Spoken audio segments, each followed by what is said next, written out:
Student, आज के lecture में हम देखेंगे वेपर प्रेशर। अगर वेपर प्रेशर की हम डेफिनेशन की बात करें तो वो कुछ इस तरह से है: the pressure exerted by the vapours of a liquid at equilibrium with the liquid at particular temperature is called vapour pressure. क्या कह रहे हैं कि वो प्रेशर जो कि लगा रहे हैं किसी भी लिक्विड के वेपर से ख़ास दर्जा हरारत पर, लेकिन एक बहुत इंपॉर्टेंट कंडीशन क्या है, एट इक्विलिब्रियम। जी, तो हमने जैसे कल अपना जो प्रीवियस लेक्चर था उसमें हमने देखा था इवेपोरेशन। उसमें क्या हो रहा था कि जो लिक्विड है, लिक्विड के जो पार्टिकल्स हैं वो वेपर्स बन के हवा में तहलील हो जाते हैं। इसको हम कहते हैं इवेपोरेशन, यानी लिक्विड का वेपर्स में चेंज हो जाना। यहाँ उन्हीं वेपर्स की बात कर रहे हैं हम कि जो लिक्विड्स के वेपर्स हैं, जब लिक्विड वेपर्स में चेंज होता है तो अगर तो हमारे पास ओपन जो सरफेस है, आगे कोई हमने फ़र्ज़ करें कोई ढक्कन नहीं है, क्लोज़ नहीं किया हुआ, तो वेपर्स जो हैं वो हवा में चले जाते हैं। लेकिन अगर फ़र्ज़ करें जो कुछ सिस्टम है वो क्लोज़ है, जैसे आप कुछ खाना बना रहे हैं, कोई भी चीज़ है, आपने ऊपर ढक्कन दिया हुआ है, तो फिर जो हमारा सिस्टम है वो ओपन नहीं बल्कि क्या है, क्लोज़। ये जो वेपर प्रेशर की बात है ये हम क्लोज़ सिस्टम में बात करेंगे, ओपन सिस्टम में इसकी बात नहीं करेंगे, क्योंकि ओपन सिस्टम में जस्ट वेपर्स क्या होंगे, उड़ जाएंगे और उनका कोई प्रेशर अप्लाई इस तरह से नहीं होगा हमारे जो सिस्टम पर है। तो अब इसका पहला पॉइंट तो आप लोगों ने जहन में रखना है कि जो अब हम वेपर प्रेशर की बात करते हैं तो इसके लिए क्लोज सिस्टम में हम देखते हैं। दूसरी बात क्या कह रहे हैं, the pressure exerted by the vapours of liquid, यानी कि यही वही जो लिक्विड है वो वेपर्स में कन्वर्ट हो रहा है जब उसको हीट दे रहे हैं, तो वो वाले जो वेपर्स है वो प्रेशर अप्लाई करते हैं। दूसरी बात देखें, एट इक्विलिब्रियम। कंडीशन कौन सी होनी चाहिए, इक्विलिब्रियम की। इक्विलिब्रियम के बच्चे अगर हम बात करें, वैसे तो हम इक्विलिब्रियम उर्दू में देखें तो हम तवाज़ुन को कहते हैं, लेकिन इक्विलिब्रियम को अगर हम इधर समझने की कोशिश करें तो देखें, जब हम किसी लिक्विड को बॉयल करते हैं, हीट करते हैं, तो वो क्या होगा, लिक्विड क्या होगा, वेपर्स में कन्वर्ट होगा।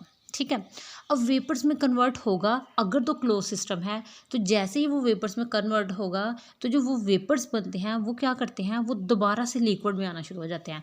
और आपको पता है कि जब वेपर्स लिक्विड की हालत में वापस आते हैं तो इस प्रोसेस को हम नाम देते हैं कंडेंसेशन का। किसका नाम देते हैं, कंडेंसेशन का।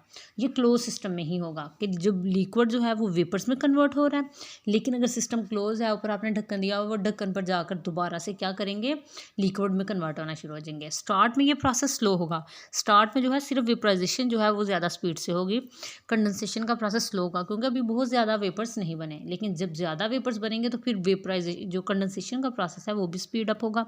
और फिर एक वक्त ऐसा आ जाएगा जब ये जो रेट है वेपर्स बनने का ये इक्वल हो जाता है वेपर्स के कंडेंस होने से।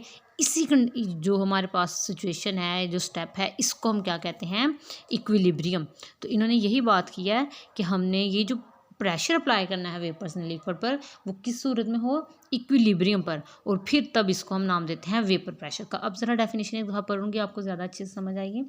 The pressure exerted by the vapours of a liquid at equilibrium with the liquid, यानी वो प्रेशर जो लिक्विड के वेपर सप्लाई कर रहे हैं इक्विलिब्रियम की हालत में ख़ास टेम्परेचर पर, उसको हम क्या कहते हैं, वेपर प्रेशर। ये तो बच्चे डेफिनेशन होगी वेपर प्रेशर की। अब आगे इक्विलिब्रियम की डेफिनेशन है जो मैंने आपको पहले ही समझा दी है, हम एक दफ़ा से पढ़ेंगे फिर से। The equilibrium state when rate of vaporisation, कह रहे हैं इक्विलिब्रियम स्टेट क्या है, जब rate of vaporisation and rate of condensation is equal to each other. जब वेपराइजेशन का रेट कंडेंसेशन रेट के इक्वल हो जाए, बट इनकी डायरेक्शन क्या, ऑपोजिट। जाहिर सी बात है, वेपर्स ने, अगर हम क्लोज सिस्टम की बात करें तो लिक्विड जब वेपर में कन्वर्ट होता है तो वो ऊपर चले जाते हैं, और जैसे ही वेपर जाके ऊपर क्लोज सिस्टम में किसी ढक्कन से किसी से टकराते हैं वो दोबारा नीचे को आते हैं, तो इनकी डायरेक्शन क्या होगी, ऑपोजिट। तो ये इन्होंने इक्विलिब्रियम की सिचुएशन को शो किया हुआ। अच्छा, अब ज़रा इसी की एक्सप्लेनेशन जो मैंने आपको पहले भी बता दिया, मज़ीद देखते हैं अगर कुछ हमारा स्किप हो गया। कह रहे हैं किसी भी ओपन सिस्टम में जब लिक्विड के मालिक्यूल्स एवेपोरेट करते हैं तो वो हवा में मिक्स हो जाते हैं, लेकिन जब हम क्लोज सिस्टम की बात करते हैं तो ये जो मालिक्यूल्स एवेपोरेट होते हैं, ज़ाहिर सी बात है जब सिस्टम क्लोज है तो ये मॉलिक्यूल्स क्या करेंगे, लिक्विड की सतह के ऊपर इकट्ठे होना शुरू हो जाते हैं। जैसे कि आप चाय बनाते हैं, आप लोग घर में भी ऑब्जर्व करते होंगे, या आप पानी बॉयल करते हैं तो आपने ऊपर ढक्कन दिया हुआ है, तो आप जैसे ही ढक्कन पीछे करते हैं उसके ऊपर क्या होते हैं, पानी के ड्रॉप्स होते हैं जो नीचे को गिरे होते हैं। तो बच्चे यही प्रोसेस जो है वो कंडेंसेशन का हो रहा है कि लिक्विड जो है वेपर्स में जा रहे हैं और वेपर्स दोबारा से लिक्विड की तरफ आ जाते हैं। But when we close system, evaporated molecule start gathering over the liquid surface. Initially vapour condense slowly, मैंने बताया ना कि स्टार्ट में ये प्रोसेस स्लो होगा लिक्विड के बजाय, बट कुछ टाइम के बाद ये दोनों प्रोसेस क्या होंगे, इक्वल हो जाएंगे, क्योंकि कंडेंसेशन भी स्पीड से होगी और फिर ये दोनों एक दूसरे के इक्वल हो जाएंगे।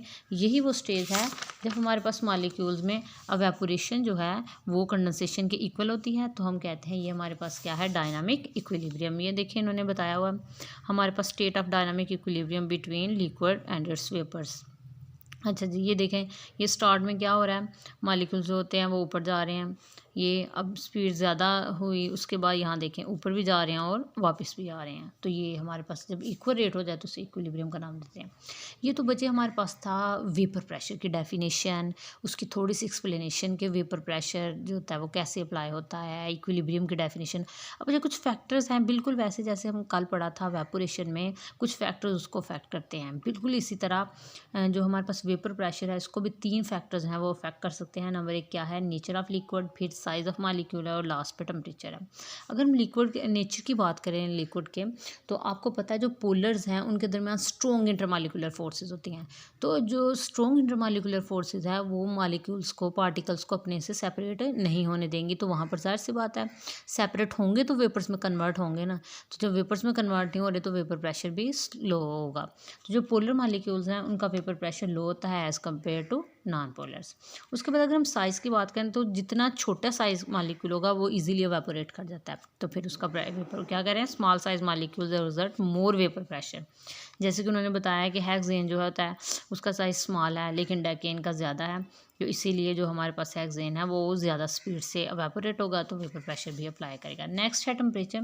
जब बहुत ज़्यादा टेम्परेचर होता है तो वेपर प्रेशर भी जाहिर सी बात है ज़्यादा, क्योंकि मॉलिक्यूल बहुत तेज़ी से एवापोरेट होते हैं।